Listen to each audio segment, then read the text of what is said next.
আজ প্রধান উপদেষ্টার সঙ্গে বৈঠকে বসছে বিএনপি। নির্বাচন নিয়ে জনমনের সৃষ্ট অনিশ্চয়তা কাটাতে সুনির্দিষ্ট রোডম্যাপ চাওয়া হবে। ডাকসু রোডম্যাপে নির্বাচনের সুনির্দিষ্ট তারিখ না থাকায় শিক্ষার্থীদের ক্ষোভ, কোনো রাজনৈতিক চাপ নেই দাবি ঢাবি কর্তৃপক্ষের। রাজনৈতিক প্রভাব দখল আর প্রতারণায় ফুলে ফেপে উঠেছে কেরানীগঞ্জের মধু সিটি হাউসিং, অত্যাচারে শতাধিক মানুষ এলাকা ছাড়া। আগুনে ক্ষতিগ্রস্ত টাঙ্গাইলের সখীপুরের সংরক্ষিত বনাঞ্চল হুমকির মুখে জীব বৈচিত্র্য, বন কর্মকর্তাদের যোগ সাজসের অভিযোগ। দুর্বৃত্তদের তাণ্ডবে মাথা গোজার ঠাঁই হারিয়েছে যশোরের নরেন্দ্রপুরের 14টি পরিবার, মাটিতে মিশিয়ে দিয়েছে ঘর বাড়ি আসবাবপত্র। সেনা আর গোলাবারুদ দিয়ে ইউক্রেনের বিরুদ্ধে রাশিয়াকে সহায়তা করছে উত্তর কোরিয়া, সমুদ্র স্থলপথে গেছে অত্যাধুনিক সমরাস্ত্র। এবং নারীবান্ধে বিশ্বকাপ ক্রিকেটের বাছাই পর্বে টানা তৃতীয় ম্যাচে জয় তুলে নিল বাংলাদেশ, স্কটল্যান্ডকে 34 রানে হারালো জ্যোতির দল।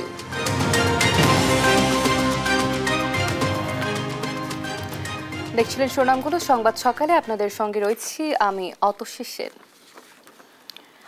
এবারে বিস্তারিত। আজ প্রধান উপদেষ্টা ডক্টর মোহাম্মদ ইউনূসের সঙ্গে বৈঠকে বসছে বিএনপি। ডিসেম্বরের মধ্যে জাতীয় নির্বাচন আয়োজনের তাগিদ দিতে প্রধান উপদেষ্টা ডক্টর মোহাম্মদ ইউনূসের সঙ্গে বৈঠক করবে বিএনপি। নির্বাচন নিয়ে জনমনে সৃষ্ট শঙ্কা ও অনিশ্চয়তা কাটাতে সুনির্দিষ্ট রোডম্যাপ চাওয়া হবে বলে জানিয়েছেন দলটির স্থায়ী কমিটির সদস্য সালাউদ্দিন আহমেদ। সাইফুল রিপনের প্রতিবেদন। 5 আগস্ট ছাত্র জনতার অভ্যুত্থানে ফ্যাসিস্ট আওয়ামী লীগ সরকারের পতন হলে 8 আগস্ট অন্তর্বর্তী সরকারের প্রধান উপদেষ্টার দায়িত্ব নেন নোবেলজয়ী ডক্টর মোহাম্মদ ইউনূস। এরপর থেকে গণতান্ত্রিক উত্তরণে রাজনৈতিক দলগুলো অবাধ, সুষ্ঠু ও নিরপেক্ষ নির্বাচনের দাবি জানিয়ে এলেও এখনও নির্বাচনের সুনির্দিষ্ট কোনো রোডম্যাপ দেয়নি অন্তর্বর্তী সরকার। এ নিয়ে বিভিন্ন মহলের বক্তব্যে দিন দিন বাড়ছে অনিশ্চয়তা। এমন প্রেক্ষাপটেই প্রধান উপদেষ্টার সঙ্গে বৈঠকে বসছে দেশের অন্যতম বড় রাজনৈতিক দল বিএনপি। দলটির স্থায়ী কমিটির সদস্য সালাউদ্দিন আহমেদের কাছে প্রশ্ন ছিল, কেন এমন বৈঠকের প্রয়োজন হলো? যারা নির্বাচন বিলম্বিত করতে চায় অথবা নির্বাচনই চায় না, এরকম দুই একটি দলের কথাবার্তায় সোশ্যাল মিডিয়ার বিভিন্ন প্রসঙ্গ এবং ওনার বক্তব্য, ওনার প্রেস সচিবের বক্তব্য, তাতে করে আমাদের কাছে মনে হয়েছে যে নির্বাচনটি একটি অনিশ্চিত অবস্থার মধ্যে পড়ে যাচ্ছে। দু একজন উপদেষ্টা বিভিন্নভাবে কথাবার্তা বলছেন, বিভিন্নভাবে বক্তব্য প্রতিষ্ঠা করার চেষ্টা করছেন যে নির্বাচিত সরকার আসলেই আগের মতো হবে, সুতরাং অনির্বাচিত সরকারই শ্রেয়, এরকম অনেক বক্তব্য প্রতিষ্ঠা করার চেষ্টা করছে। তার মতে রাজনৈতিক দলগুলোকে দেয়া প্রধান উপদেষ্টার প্রতিশ্রুতির বাস্তবায়নে কোনো অগ্রগতি দেখা যাচ্ছে না। তারা সব সময় আলাপ আলোচনাকে গুরুত্ব দিয়েছেন রাজনৈতিক দলগুলোর সাথে, এখনও দিচ্ছেন, কিন্তু তার প্রতিফলন আমরা আসলে কার্যক্ষেত্রে দেখছি না। আমরা মনে করি এই বিষয়টা তাদের আর একটু গভীরভাবে বিবেচনা করার দরকার। নির্বাচন কেন্দ্রিক সংস্কার দ্রুত শেষ করে নির্বাচনের মাধ্যমে গণতন্ত্রের উত্তরণে অন্তর্বর্তী সরকারকে প্রয়োজনীয় সহায়তা দেওয়ার কথা জানান বিএনপির এই নেতা। নির্বাচনের রোডম্যাপ যদি এখন থেকে ঘোষণা করে, তার ফলাফল হবে জাতির মধ্যে এই বিষয়ে যে একটি অনিশ্চয়তা আছে সেটা কেটে যাবে। স্পেসিফিক রোডম্যাপ চাইব, যেটা তিনি জাতির সামনে প্রদান করবেন, যে ডিসেম্বরের মধ্যে, ডিসেম্বরেই অথবা ডিসেম্বরের আগে জাতীয় সংসদ নির্বাচন অনুষ্ঠানের জন্য অফিসিয়ালি তিনি নির্বাচন কমিশনকে ইনস্ট্রাকশন দেবেন। বিএনপি রাজপথের আন্দোলনের চেয়ে আলোচনার মাধ্যমে রাজনৈতিক সংকট নিরসনে সর্বোচ্চ চেষ্টা করছে বলেও দাবি করেন সালাউদ্দিন আহমদ। আমরা আগে ওনার সাথে কথা বলবো ওনার বক্তব্যের পরিপ্রেক্ষিতে। সাইফুল রিপন, দেশ টিভি, ঢাকা। ডাকসুর রোডম্যাপে নির্বাচনের সুনির্দিষ্ট তারিখ উল্লেখ না থাকায় শিক্ষার্থীদের মতামতের প্রতিফলন হয়নি। মে মাসের মধ্যে সব প্রস্তুতি সম্পূর্ণ করে নির্বাচন চায় শিক্ষার্থীরা। আর গঠনতন্ত্র সংশোধন, আচরণবিধির প্রণয়ন ও পরামর্শ কমিটির সুপারিশ সিন্ডিকেট সভায় অনুমোদনের পরই ডাকসু নির্বাচনের তারিখ ঘোষণা করা হবে বলে জানিয়েছে ডাকসু ও হল গঠনতন্ত্র সংশোধনের সদস্য সচিব মুন্সির শামসুদ্দিন আহমেদ। নির্বাচন পেছাতে কোনো রাজনৈতিক চাপ নেই বলেও দাবি করেন তিনি। আলিমুজ্জামান সাফওয়ানের রিপোর্ট।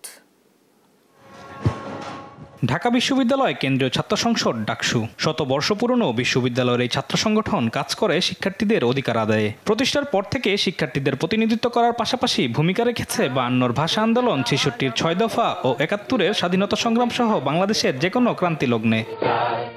ঢাবি অধ্যাদেশ 1973 অনুসারে ডাকসু মনোনীত 5 শিক্ষার্থী বিশ্ববিদ্যালয়ের সর্বোচ্চ নীতি নির্ধারণী ফোরাম সিনেটের সদস্য হন। তুলে ধরেন শিক্ষার্থীদের বিভিন্ন সমস্যা ও সুযোগের বিষয়। প্রতিষ্ঠার পর ঢাকা বিশ্ববিদ্যালয়ে ছাত্র সংসদ নির্বাচিত হয়েছে 37 বার, যার 29 বারই হয়েছে ব্রিটিশ ও পাকিস্তান আমলের 50 বছরে।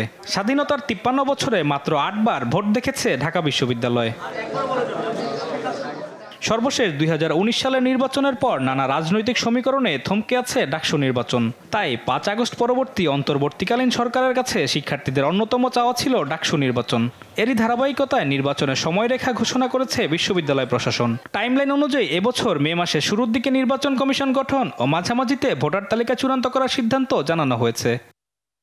তবে ডাকসু রোডম্যাপে নির্বাচনের নির্দিষ্ট তারিখ উল্লেখ না করায় শিক্ষার্থীদের মতামতের প্রতিফলন হয়নি বলছেন অনেকেই। এই ডাকসু নির্বাচনের রোডম্যাপ আমরা পরে যেটা বুঝেছি, এখানে আমাদের কিছুটা আপত্তি রয়েছে। শিক্ষার্থীদের চাওয়া পাওয়ার পুরোটা প্রতিফলন এই টাইমলাইনে ঘটে না। যে রোডম্যাপ দিয়েছে এবং সেই রোডম্যাপ যাতে দ্রুত সময়ের মধ্যে বাস্তবায়ন করে এবং কারো চাপে মাথা নত করে যাতে নির্বাচনকে আবার পিছিয়ে দেওয়া বা এই ধরনের সিদ্ধান্ত যাতে না নেওয়া হয়। মে মাসের ভিতরে আসলে ইলেকশনটা হবে, কিন্তু বিশ্ববিদ্যালয় প্রশাসন যেভাবে টাইমলাইন দিয়েছে সেখানে পরবর্তী টাইমলাইন কিন্তু সুনির্দিষ্টভাবে নাই। আমরা এখন এটার জন্য আন্দোলন করব যে কবে নির্বাচন হবে সেটারও সুনির্দিষ্ট টাইমলাইন দিতে হবে। এখানে কোনো ফাঁকিঝুঁকি দেওয়ার সুযোগ নেই। এদিকে নির্বাচন পেছাতে কোনো রাজনৈতিক চাপ নেই, বরং এটি পুরোপুরি ঢাকা বিশ্ববিদ্যালয় প্রশাসনের এখতিয়ার বলছেন ডাকসু গঠনতন্ত্র সংশোধন কমিটির সদস্য সচিব। ডাকসু নির্বাচনটা পুরোটাই ঢাকা বিশ্ববিদ্যালয়ের বিষয়। সরকারের তো সহযোগিতা লাগবে। একটা নির্বাচন করতে হলে তো সেখানে বিভিন্ন কর্নারের বিভিন্ন সংগঠনের সহযোগিতা লাগে। আমাদের বিশ্ববিদ্যালয়ের ছাত্র সংগঠন যারা আছে তাদেরও সহযোগিতা লাগবে। 3 সংস্কার কমিটির সুপারিশ সিন্ডিকেট সভায় অনুমোদন হলে নির্বাচনের তারিখ ঘোষণা হতে পারে। এই যে বিভিন্ন 3টা কমিটির সুপারিশগুলো সিন্ডিকেট অনুমোদন হওয়ার পরেই হয়তো পরবর্তী পদক্ষেপগুলো গ্রহণ করা হবে। সেই হিসাবে মে মাসের মধ্যে হয়তো ডাকসু নির্বাচন ডেট ঘোষণা হয়তো হতে পারে, কিন্তু ওই সময়ের মধ্যেই নির্বাচন করা বোধহয় খুব একটা হবে না। দ্রুত ডাকসু নির্বাচনের মাধ্যমে নতুন ও শিক্ষার্থী বান্ধব নেতৃত্ব পাবে ঢাকা বিশ্ববিদ্যালয়। বন্ধ হবে দলীয় ও লেজুর ভিত্তিক রাজনীতি, এমন প্রত্যাশা শিক্ষার্থীদের। আলিমুজ্জামান সাফওয়ান, দেশ টিভি, ঢাকা। নেই অনুমোদন, রাজনৈতিক প্রভাব আর দখলে অবৈধভাবে গড়েছে মধু সিটি হাউজিং। প্রতারণায় ফুলে ফেপে এখন কেরানীগঞ্জের সবচেয়ে প্রভাবশালী হাউজিং কোম্পানি। কেরানীগঞ্জের নিরীহ কৃষকদের জমি দিনে দুপুরে জোর করে দখল করে গড়েছে হাউজিং। মধু সিটির সন্ত্রাসী বাহিনীর অত্যাচারে এলাকা ছাড়তে হচ্ছে শতাধিক মানুষকে। এসব অপকর্ম করে গেছে স্বৈরাচার আওয়ামী লীগের দাপট আর প্রভাব খাটিয়ে। হাউজিং কোম্পানির প্রতারণা নিয়ে শাহাদাত নুসাদের ধারাবাহিক রিপোর্টের আজ দেখুন 5ম পর্ব। ক্যামেরায় ছিলেন অঞ্জন বর্মন।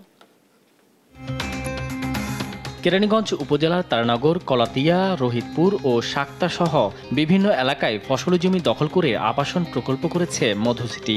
ঢাকার উপকণ্ঠের এই জায়গা থেকে দক্ষিণ দিকে মাইলের পর মাইল জমিতে দেখা মেলে আবাসন কোম্পানিটির সাইনবোর্ড।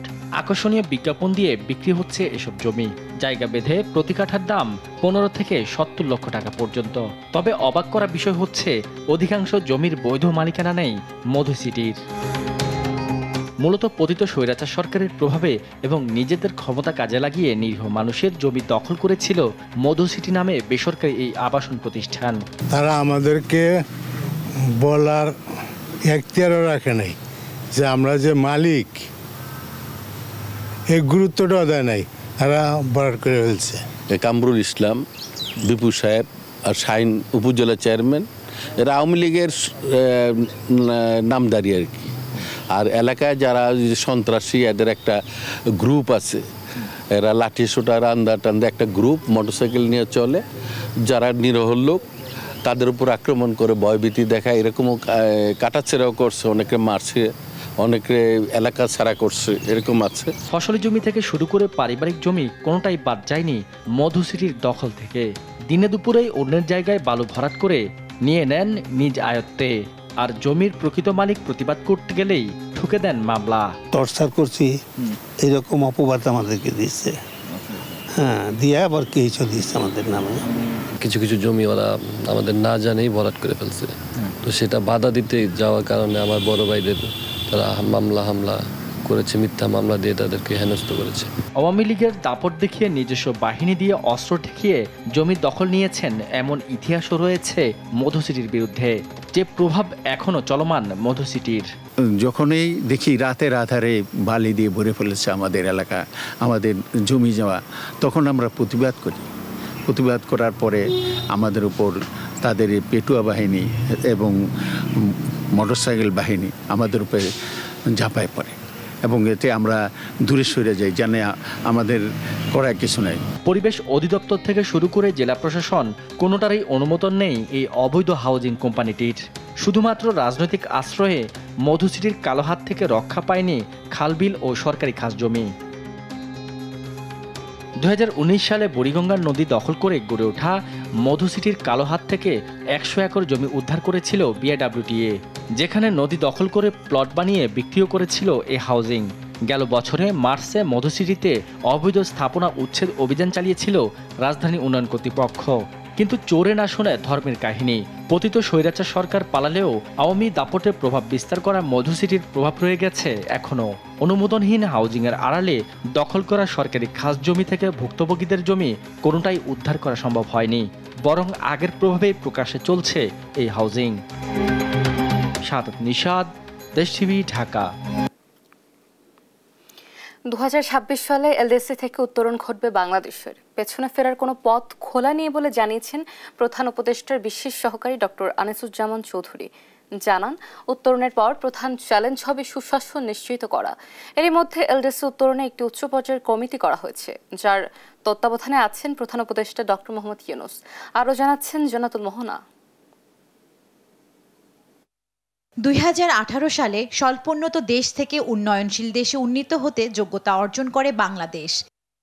2024 সালে বাংলাদেশের এলডিসি উত্তরণের কথা থাকলেও হোঁচট খায় করোনা ইস্যুতে। উন্নয়ন হওয়ার সময়সীমা পিছিয়ে যায় 2026 সালে। বৈশ্বিক বাস্তবতায় তা আরও পেছানোর দাবি ওঠে বিভিন্ন মহলে।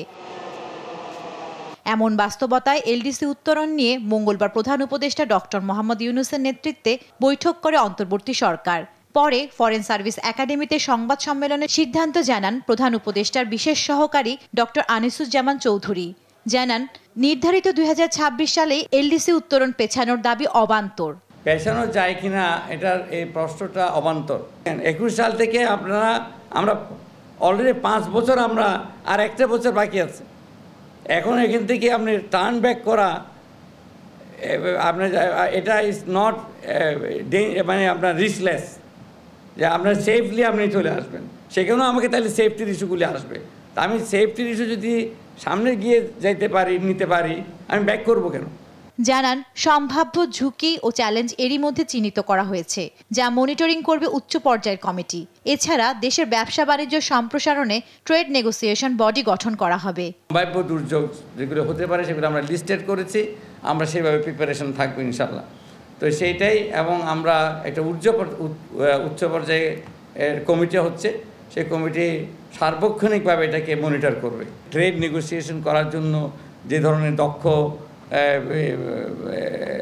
অফিসার দরকার, সেটা আমরা রিক্রুটমেন্টের কাজ আজ থেকে শুরু হয়ে যাবে। এদিকে পাকিস্তানের পররাষ্ট্রমন্ত্রী বাংলাদেশ সফর প্রসঙ্গে প্রধান উপদেষ্টার প্রেস সচিব শফিকুল আলম জানান, সার্কভুক্ত দেশগুলোর সঙ্গে সম্পর্ক উন্নয়নের অংশ এটি। তো উনি চাচ্ছেন যে সার্কের যতগুলো দেশ আছে, আমরা তো সাউথ এশিয়ার পরিবারভুক্ত, এই প্রত্যেকটা দেশের সাথে যাতে আমাদের সম্পর্ক উন্নয়ন হয়। তো সেই আলোকেই পাকিস্তানও আমাদের সাউথ এশিয়ান পরিবারভুক্ত, সার্কের ভুক্ত, আমরা তাদের সাথে সম্পর্ক উন্নয়ন চাচ্ছি। ট্রাম্প ঝড়ে ভূরাজনৈতিক প্রেক্ষাপটে বাংলাদেশ ক্ষতিগ্রস্ত হবে না উল্লেখ করে কূটনৈতিক তৎপরতা চলছে বলেও জানান প্রেস সচিব। জান্নাতুল মোহনা, দেশ টিভি, ঢাকা। 3 দিনের সফরে আজ ঢাকায় আসছেন মার্কিন প্রেসিডেন্ট ডোনাল্ড ট্রাম্পের দক্ষিণ ও সেন্ট্রাল এশিয়ার ব্যুরোর ডেপুটি অ্যাসিস্ট্যান্ট সেক্রেটারি নিকোল এনচুলিক এবং পূর্ব ও প্যাসিফিক ব্যুরোর ডেপুটি অ্যাসিস্ট্যান্ট সেক্রেটারি অ্যান্ড্রু হেরাপ। 3 দিনের সফরে বাংলাদেশের সংস্কার ও গণতান্ত্রিক উত্তরণ, ট্রাম্পের পাল্টা শুল্ক আরোপ, রোহিঙ্গা সংকটে সহায়তা এবং মিয়ানমারের পরিস্থিতি সহ দ্বিপাক্ষিক সম্পর্কের বিভিন্ন বিষয়ে আলোচনা হবে বলে জানা গেছে। পররাষ্ট্র মন্ত্রণালয়ের কর্মকর্তারা জানান, বাংলাদেশের পরিস্থিতি নিয়ে মার্কিন দূতাবাসের কর্মকর্তাদের সঙ্গে কথা বলবেন মার্কিন 2 উপসহকারী পররাষ্ট্রমন্ত্রী। পরে বিএনপি, জামায়াতে ইসলামী সহ বিভিন্ন রাজনৈতিক দলের নেতা ও নাগরিক সমাজের প্রতিনিধিদের সঙ্গে মতবিনিময় করবেন। এছাড়া বৃহস্পতিবার পররাষ্ট্র উপদেষ্টা মোহাম্মদ তৌহিদ হোসেন, জাতীয় নিরাপত্তা উপদেষ্টা খলিলুর রহমান সহ সরকারের জ্যেষ্ঠ প্রতিনিধিদের সঙ্গে কথা বলবেন তারা। আজ ঢাকায় আসছেন পাকিস্তানের পররাষ্ট্র সচিব আমনা বালুচ। বৃহস্পতিবার রাষ্ট্র অতিথি ভবন পদ্মায় বাংলাদেশের পররাষ্ট্র সচিব মোহাম্মদ জসিমউদ্দিনের সঙ্গে বৈঠক করবেন তিনি। বাংলাদেশের রাজনৈতিক পালাবদলের পর ঢাকার সঙ্গে স্থবির দ্বিপক্ষীয় সম্পর্ক স্বাভাবিক করে তা এগিয়ে নিতে মনোযোগ দিচ্ছে পাকিস্তান।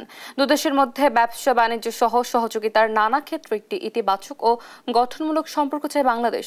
এরই অংশ হিসেবে প্রায় 15 বছর পর আগামী বৃহস্পতিবার ঢাকায় অনুষ্ঠিত হতে যাচ্ছে বাংলাদেশ ও পাকিস্তানের পররাষ্ট্র সচিবদের বৈঠক।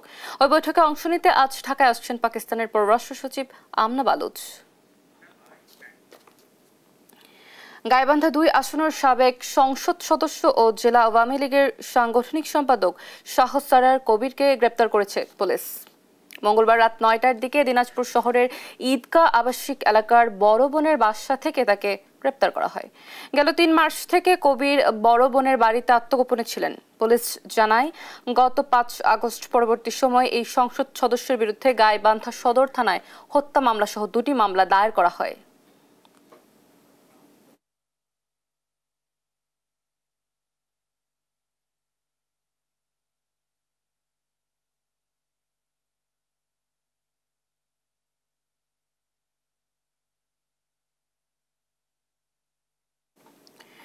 চট্টগ্রাম নগরের রিয়াজউদ্দিন বাজুরের জুতার গুদামে অগ্নিকাণ্ডের ঘটনা ঘটেছে।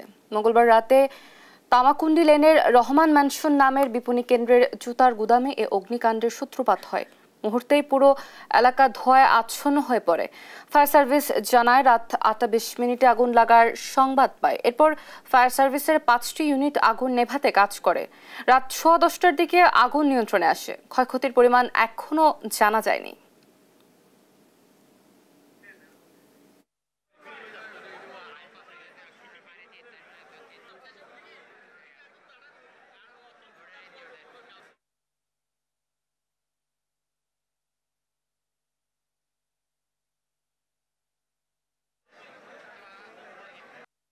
সবার দোকান তো খোলা ছিল, গোডন তো বন্ধ। গোডনে হয়তো কোনো শর্টের কারণে আগুন ধরছে। গোডনে আগুন ধরাতে সব মালের মধ্যে যখন আগুন লাগে গেছে, এই গোডনে সব মাল এখন একটা থেকে একটা 3-4টা গোডনে লাগে গেছে। এখন আমরা হয়তো নিহত আমরা কাউকে পাই এবং ক্ষয়ক্ষতি আমরা অপারেশন ফেজ বর্তমানে আছি। অপারেশন ফেজ করে আমরা যখন রিপোর্টিং পেতে পারবো তখন আমরা কারণ ক্ষয়ক্ষতি জানাতে পারবো। মাগুরার মোহাম্মদপুরে যাত্রী ছাউনি ও পাবলিক টয়লেট নির্মাণ শেষে 2 বছর আগে বাস টার্মিনাল উদ্বোধন হলো, এখনো কার্যক্রম শুরু হয়নি। বিস্তারিত জানাতে সরাসরি যুক্ত হচ্ছেন আমাদের সহকর্মী পঙ্কজ রায়। আমরা যুক্ত হচ্ছি। পঙ্কজ, কার্যক্রম শুরু না করার কি কারণ বলছে সংশ্লিষ্ট কর্তৃপক্ষ? আপনার কাছে সার্বিক কি তথ্য রয়েছে আমাদের জানাবেন। ধন্যবাদ অতসী। মাগুরার মোহাম্মদপুরে একটি সম্ভাবনাময় উপজেলা হয়ে উঠেছিল এই পদ্মা সেতু নির্মাণের পর থেকে। পদ্মা সেতু নির্মাণের পর থেকে এই মোহাম্মদপুর উপজেলা থেকে ঢাকা যাওয়ার দূরত্ব যেখানে 7-8 ঘন্টা লাগতো, এই মোহাম্মদপুর মধুমতি ব্রিজ আর মাওয়া ব্রিজে যে পদ্মা ব্রিজ নির্মিত হয়, যার কারণে এই মোহাম্মদপুরের মাগুরাবাসী 7-8 ঘন্টার বদলে 2 ঘন্টায় ঢাকা যাওয়া আসা করতে পারছে বর্তমানে। যারই আলোকে মোহাম্মদপুর মধুমতি নদীর ব্রিজ সংলগ্ন একটি সরকারি জায়গা উত্তরণের মাধ্যমে একটি সরকারি জায়গা খাস জমি সরকার নেওয়ার মাঝ দিয়ে প্রায় এখানে 16 একর জায়গা তারা উদ্ধার করে এলাকাবাসী থেকে, যেটা বেদখল হয়েছিল। যার ভিতর 10 একর জায়গা এখানে ডিসি পার্ক হিসেবে রাখা হয়েছে। 1 একরও অধিক জায়গা এখানে বাস টার্মিনালের জন্য রয়েছে এবং প্রায় 6 একর জায়গায় এখানে 66টি পরিবার নিয়ে আশ্রয়নের সুবিধাভোগীদের দেওয়া হয়েছে। কিন্তু এই যে আমরা যা দেখি, এটার বাস টার্মিনালটি প্রায় 1.5 একর জায়গা সহজে বাস টার্মিনালটি তৎকালীন সময়ে প্রায় 1.5 বছর আগে এখানে বালি ভরাট করে এবং জায়গা সহ উপজেলা পরিষদের বিভিন্ন অর্থায়নে এবং প্রকল্পের মাধ্যমে এখানে পুরো জায়গাটা বালুভর্তি করা হয়। এখানে জাইকা প্রজেক্ট এবং অন্যান্য প্রজেক্টের মাধ্যমে প্রকল্পের মাধ্যমে এখানে যাত্রী ছাউনি, বাসওয়ে এবং ওয়াশ ব্লক স্থাপন করা হয়। কিন্তু 1.5 বছর পেরিয়ে গেলেও এখনো ঠিক কি কারণে এটা উদ্বোধন হওয়ার পরেও চালু হচ্ছে না, এটা এলাকাবাসীর বোধগম্য না। এদিকে এই মোহাম্মদপুরবাসীর সম্ভাবনার একটা দ্বার ছিল এই টার্মিনালটি, যেটাকে ঘিরে আশ্রয়নের 66টি পরিবার তাদের ইচ্ছা ছিল যে এখানে কর্মসংস্থানের সৃষ্টি হবে। এইখানে যে এলাকাবাসী অনেকেই দূর দূরান্ত থেকে এখানে এসে জমি ক্রয় করেছেন, যার কারণে তারা ভাবতেন যে এখানে মনে একটা বাণিজ্যিক এরিয়া তৈরি হবে এবং বড় ধরনের একটা নগরায়নের সৃষ্টি হবে। কিন্তু এটা উদ্বোধন হলেও চালু না হওয়ার কারণে মূলত এই সমস্যাটা সৃষ্টি হয়েছে, যার কারণে মোহাম্মদপুর বাজারে ঢাকাগামী কোনো বাস ঢুকলে যার এটা এত পরিমাণ ভিড় এবং যানজটে পরিণত হয়, মোহাম্মদপুর বাসীও এটার কারণে নাকাল হয়ে পড়েছে। এখন আমরা কথা বলবো এখানকার এলাকাবাসীর সাথে যে তাদের আসলে কি স্বপ্ন ছিল আর তারা এখন কি দেখতে পাচ্ছে। আমরা খুব চিন্তিত আছি যে এই জায়গাটা আমাদের কাছ থেকে জমি জমা সব নেওয়ার পরেও 1.5 বছর আগে এই জায়গাটা উদ্বোধন হয়ে রয়েছে। আমরা অনেক স্বপ্ন ছিল যে এই জায়গা আমাদের জমি, আমরাই চষে খাতাম, আমাদের কাছ থেকে নেওয়ার পরে এই জায়গা একটা আনুষ্ঠানিকভাবে আমরা ব্যবসা বাণিজ্য করে খাবো, কোনো ফায়দা নাই। 1.5 বছর ধরে এই জায়গাটা পড়ে রয়েছে। আর আমরা এই গ্রামবাসী এখানে আমরা একটা কথা বলবো, একজন ব্যবসায়ী যিনি অনেক স্বপ্ন নিয়ে এখানে একটা রেস্টুরেন্টের দোকান দিয়েছে, অনেকগুলো দোকান হয়েছে, কিন্তু এখনো কোনো কার্যক্রম শুরু না হয় তাদের ব্যবসা মন্দা। আমি এখানে হোটেল দিয়েছি, আমার একটা স্বপ্ন ছিল যে আমি এখানে 5 জন লোক নিয়ে কাজ করাবো, সে স্বপ্নটা আমার হচ্ছে না। কিন্তু এখন আমাদের একটা দুর্ভোগ, আমার এখানে ব্যবসা হচ্ছে না, এখন আমরা খুব অসহায় আছি। এখানে বাস স্ট্যান্ড চালু হলে আমরা এখানে আমাদের উন্নত হবে, আমি ব্যবসা করতে পারবো। আমি 5-6 জন লোক। টাঙ্গাইলের সখীপুরে সংরক্ষিত শাল গজারি বনে দুর্বৃত্তদের দেয়া আগুনে ক্ষতিগ্রস্ত হচ্ছে বনাঞ্চল, সেই সঙ্গে পরিবেশ ও জীববৈচিত্র্য পড়ছে হুমকির মুখে।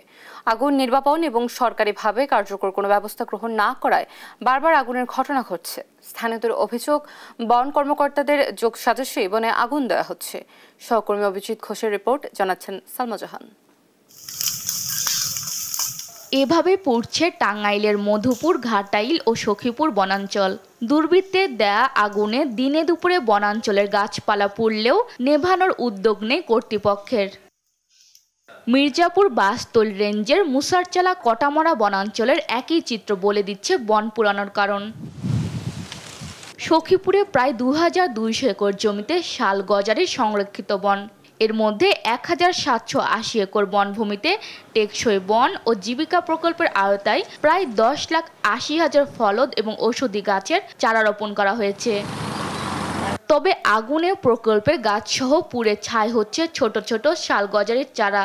এছাড়া বনের ভেতরে বানর, বেজি, কাঠবিড়ালি, শিয়াল, চিল, শালিক, ঘুঘু, গুইসাপ সহ বিভিন্ন প্রজাতির প্রাণী মারা যাচ্ছে, পাশাপাশি হারিয়ে যাচ্ছে তাদের নিরাপদ বাসস্থান। বন বিভাগের লোকজনকে ম্যানেজ করে বনাঞ্চলের ভেতরে বসতি গড়ে উঠছে, তাদের যোগসাজশে বনে দেওয়া হচ্ছে আগুন। অভিযোগ স্থানীয়দের, হচ্ছে আপনার বিট কর্মকর্তা, সরকারি কর্মকর্তা যারা, ওনারাই দিচ্ছে, এটা আম পাবলিক দিতে পারবে না। বন বিভাগ যদি সোচ্চার থাকতো তাহলে এই বন জঙ্গলে কেউ আগুন দিতে পারতো না। টাকা পয়সা লেনদেন না হইলে আমি করলাম না, আমার নামে মামলা হইলো, যে করলো তার নামে মামলা হইলো না, তাহলে কি বুঝাই? আমরা চাই যে আগুনটা দেওয়া বন্ধ হোক, এটা যে যারাই দেখ, এটা অবশ্যই পরিবেশের জন্য ক্ষতি, আমাদের প্রাকৃতিক টাঙ্গাইলের যে শালবন, সেই শালবনের জন্য ক্ষতি। তবে আগুন লাগা ও বসতি গড়ে ওঠার বিষয়ে ক্যামেরার সামনে কথা বলতে রাজি হননি নলুয়া বিট কর্মকর্তা তানভীর হাসান ও মির্জাপুরের বাসতল রেঞ্জ কর্মকর্তা শাহিনুর রহমান বিপ্লব। টার্গেটিং এ আসলে বিটে বসে বক্তব্য দেওয়াটা হচ্ছে আমার জন্য, আমি তারপর বললাম যে আমি যেহেতু ট্রেনিং এ আছি, সো আমার জন্য হচ্ছে সেনসিটিভ আর কি। আপনার যা ইচ্ছা আমরা তার লিখে দেন, আমার কোনো বক্তব্য নাই, এখানে কোনো বক্তব্য নাই। পরিবেশবিদরা বলছেন বনে আগুনের কারণে জীববৈচিত্র্য হুমকির মুখে পড়েছে। গাছ ধ্বংসের কারণে, বনভূমি উজাড় করার কারণে আমাদের দেশে তাপমাত্রা বাড়ছেই বলা চলে। কারণ আমরা জানি যে গাছ অক্সিজেন তৈরির কারখানা, তবে বন কর্মকর্তা বললেন, বন বিভাগের কেউ জড়িত থাকলে ব্যবস্থা নেওয়া হবে। এখানে যদি এই ধরনের কোনো ঘটনা থাকে, স্পেসিফিক আমাদের ফরেস্টাররা বা বনকর্মী কেউ জড়িত থাকে, তাহলে আমরা তাদের বিরুদ্ধে ব্যবস্থা নিই।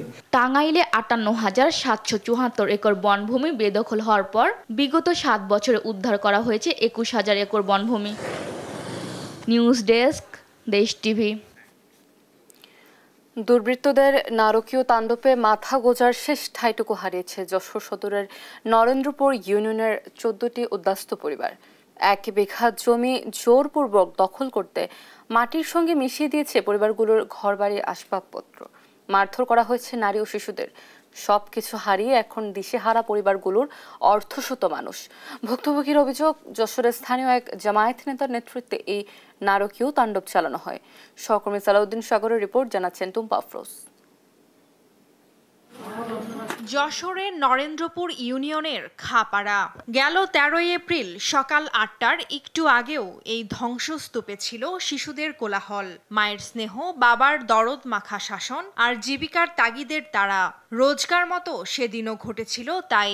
জীবিকার তাগিদে বাড়িগুলো পুরুষশূন্য হতেই ধারালো রামদা, কুঠার, শাবল আর বাঁশের লাঠি হাতে অন্তত ৫০ থেকে ৬০ জন দুর্বৃত্ত ঝাঁপিয়ে পড়ে উদ্বাস্তু পরিবারগুলোর ওপর। মাটির সঙ্গে মিশিয়ে দেওয়া হয় ১৪টি পরিবারের ঘরবাড়ি। মারপিট করা হয় বাড়িতে থাকা নারী শিশুদেরও। ভুক্তভোগীদের অভিযোগ, নারকীয় এ তাণ্ডবের নেতৃত্বে ছিলেন স্থানীয় জামায়াত ইসলামের নেতা কবির খা। ৮ ঘটিকা আমরা সিপ্রি ছেলে বাড়ি নেই, ৮ ঘটিকা এসে মহিলাকে মারধর করছে, ভাঙচুর করছে, বাড়ি করতে ভাঙচুর করছে। ৫০-৬০ জন লোক অস্ত্রপাতি নিয়ে, লাঠি ঠাঙ্গা নিয়ে আসে ভাঙচুর স্টার্ট করেছে। সব ঘর দরজা ভাঙচুর করেছে। ৫০ বছর এই জমিতে আমরা কেউ আমাকে কোনোদিন এরা পাইনি। খাবার জামাতে তো আমি কবির ছেলেমেলে সব আসে আমাকে সে ভাঙচুর আরম্ভ করতেছে। বলছে তোদের কোনো কথাই শুনবো না, তোদের কোনো কথাই শোনা হবে না, তোদের এক্ষুনি বেরোতে হবে। স্থানীয়রা জানায়, উদ্বাস্তু এই পরিবারগুলিকে একই জমিতে আশ্রয় দিয়েছিল সাইদ বক্স নামের এক ব্যক্তি। সম্ভবত আজকে হঠাৎ করে জমিটা দখলের উদ্দেশ্যে হয়তো তারা এই ভাঙচুর করতে পারে।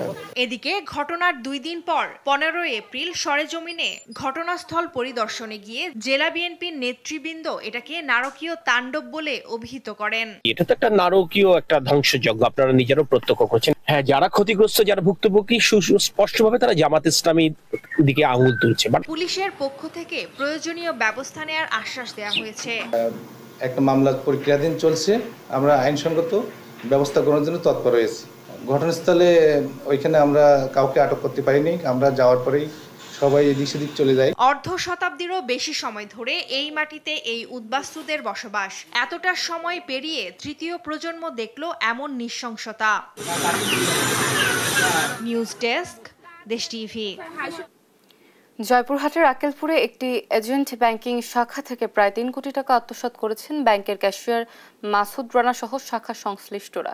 এই ঘটনায় বিভিন্ন দপ্তরে অভিযোগ ও আন্দোলন কর্মসূচির পরও কোনো টাকা ফেরত পাচ্ছেন না গ্রাহকরা। এতে চরম বিপাকে পড়ে মানবেতর জীবনযাপন করছেন অনেকে। অবিলম্বে টাকা ফেরত চান ক্ষতিগ্রস্তরা। এ বিষয়ে ব্যবস্থা নেওয়ার আশ্বাস দিয়েছে কর্তৃপক্ষ। জয়পুরহাট থেকে সহকর্মী রেজাউল করিম রেজার প্রতিবেদন, জানাচ্ছেন টুম্পা আফরোজ।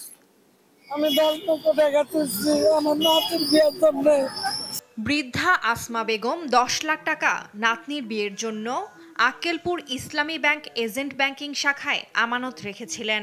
শুধু আসমা বেগম নয়, আক্কেলপুর দারুল কোরআন মাদ্রাসার এতিমদের জন্য রাখা ৩৯ লাখ টাকা সহ প্রায় ৮০ জন গ্রাহকের ৩ কোটি টাকা আত্মসাৎ করেছেন ব্যাংকটির ক্যাশিয়ার মাসুদ রানা সহ ওই শাখার ৩ জন। এ ঘটনায় মামলা হলে এজেন্ট ব্যাংকের মালিক, ব্যবস্থাপক ও ক্যাশিয়ারকে গ্রেপ্তার করা হলেও একদিনের মধ্যেই আদালত থেকে জামিন পান তারা। এদিকে ভুক্তভোগীরা বিভিন্ন দপ্তরে অভিযোগ স্মারকলিপি ও মানববন্ধন কর্মসূচি করেও কোনো সুরাহা পাচ্ছেন না। টাকা তুলতে গেছি, মাসুদ রানা বলে যে হচ্ছে সার্ভিস নাই, আপা বসেন।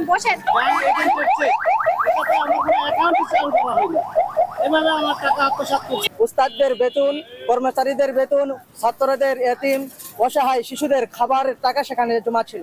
টাকা আত্মসাতের ঘটনায় এজেন্ট ব্যাংকের সাথে জড়িতদের বিরুদ্ধে আইনগত ব্যবস্থা নেওয়ার আশ্বাস ইসলামী ব্যাংক কর্মকর্তার। গ্রাহকদের টাকা নিয়ে যাও, ওখানে জায়গা কিনেছেন, জমি কিনেছেন, বাড়ি করেছেন, যেটাই করুক সেগুলো যাতে করে দুটো বিক্রি করে আমাদের গ্রাহকদের অর্থগুলো পরিশোধ করেন, সেজন্য আমরা তাদেরকে চাপ সৃষ্টি করব ইনশাআল্লাহ। শাখাটি সঠিকভাবে তদারকি হয়নি উল্লেখ করে গ্রাহকদের স্মারকলিপি ব্যাংকের ঊর্ধ্বতন কর্তৃপক্ষের কাছে পাঠানোর কথা জানান জেলা প্রশাসক। এর যারা নিয়ন্ত্রণকারী কর্তৃপক্ষ মন্ত্রণালয়কে আমরা এটার ব্যবস্থাপনার জন্য পাঠাবো, যাদের টাকা তছরূপ হয়েছে তারা যেন সেই গ্রাহকরা যেন টাকা ফেরত পায় সেই নিশ্চয়তা যেন প্রদান করি। 2018 সালে আক্কেলপুর পৌর শহরের উপজেলা পরিষদের সামনে প্রতিষ্ঠিত ইসলামী ব্যাংক এজেন্ট ব্যাংকিং শাখায় প্রতিষ্ঠান ও ব্যক্তি পর্যায়ে প্রায় 2000 অ্যাকাউন্ট রয়েছে। নিউজ ডেস্ক, দেশ টিভি। বঙ্গোপসাগরে শুরু হচ্ছে সব ধরনের মাছ ধরার ওপর 58 দিনের নিষেধাজ্ঞা। বিগত বছরগুলোর চেয়ে সময়সীমা কমিয়ে পুনর্বিন্যাস করে খুশি পটুয়াখালীর জেলেসহ মৎস্য সংশ্লিষ্টরা। পার্শ্ববর্তী দেশগুলোর সঙ্গে সামঞ্জস্য রক্ষায় বিষয়টিকে অন্তর্বর্তীকালীন সরকারের যুগান্তকারী সিদ্ধান্ত মনে করছেন মৎস্য গবেষকরা। তবে কক্সবাজারের জেলেরা বলছে নিষেধাজ্ঞা 1 মাস এগিয়ে আনায় বিপাকে পড়েছেন অনেকে। সরকারি সহায়তা বাড়ানোর দাবি করছেন তারা। পটুয়াখালী থেকে সহকর্মী সাইদ ইব্রাহিমের প্রতিবেদন, আবারও জানাচ্ছেন টুম্পা আফরোজ। ইলিশ সহ সামুদ্রিক মাছের সুষ্ঠু প্রজনন, উৎপাদন এবং টেকসই মৎস্য আহরণের জন্য প্রতি বছর বাংলাদেশের জলসীমায় নিষেধাজ্ঞা থাকত 20 মে থেকে 65 দিন। বাংলাদেশে নিষেধাজ্ঞার সুযোগে প্রায় 39 দিন ভারতীয় জেলেরা দেদারসে বাংলাদেশের জলসীমায় প্রবেশ করে মাছ ধরে নিয়ে যেত বলে দীর্ঘদিন অভিযোগ করে আসছিল জেলেরা। তাদের দাবির প্রেক্ষিতে এবছর ভারতের সঙ্গে মিল রেখে 15 এপ্রিল থেকে 11 জুন পর্যন্ত 58 দিন নিষেধাজ্ঞা আরোপ করে সরকার। গবেষকরা বলছেন, আগে সরকারের নিষেধাজ্ঞা অনুযায়ী বাংলাদেশের মৎস্য সম্পদ ব্যাপকভাবে ক্ষতিগ্রস্ত হতো আর লাভবান হতো ভারত। তাই এবার নিষেধাজ্ঞা পুনর্বিন্যাস করার বিষয়টিকে অন্তর্বর্তীকালীন সরকারের যুগান্তকারী পদক্ষেপ বলছেন তারা। এটা একটি যুগান্তকারী পদক্ষেপ। বঙ্গোপসাগরের আশেপাশে যে দেশগুলো রয়েছে এবং বাংলাদেশের জেলেরা সকলেই এই সুফলটা পাবে বলে আমি বিশ্বাস করি। জেলেদের দাবি আমলে নিয়েই সময়সীমা 8 দিন কমিয়ে আনা হয়েছে বলছে মৎস্য বিভাগ। মাছের উৎপাদন বৃদ্ধি, মাছের প্রজননের জন্য সকল প্রকার নৌযান নিষিদ্ধ ঘোষণা করা হয়েছে। সবাই সার্বিক সহযোগিতা করে আমরা এই আইন বাস্তবায়ন করব। এদিকে কক্সবাজারের জেলেরা বলছে নিষেধাজ্ঞা 1 মাস এগিয়ে আনায় বিপাকে পড়েছেন সমুদ্রে মাছ ধরতে যাওয়া জেলে, ট্রলার মালিক সহ মৎস্য আহরণ সংশ্লিষ্ট অনেকে। এটা বন্ধ দিছে 1 মাস আগে থেকে দিয়ে দিছে এটা, তারপর আপনার কুরবানোর 2 দিন পরে এটা খুললে তখন বর্ষার মৌসুম, তো বর্ষার মৌসুম যখন এখানে সাগরে ঠলা যেতে পারবে না, তখন থেকে এখানে 1 মাস 2 মাস লসে থাকে। নিষেধাজ্ঞার সময়ে সরকারি সহায়তার কথা বলছেন জেলা মৎস্য কর্মকর্তা। কার্যক্রমটি চলমান প্রক্রিয়া। বর্তমানে আমাদের নিবন্ধিত জেলের সংখ্যা হচ্ছে 64,781 জন। এর ভিতরে আমরা খাদ্য সহায়তা দিচ্ছি 63,193 জনের। টুম্পা আফরোজ, নিউজ ডেস্ক, দেশ টিভি।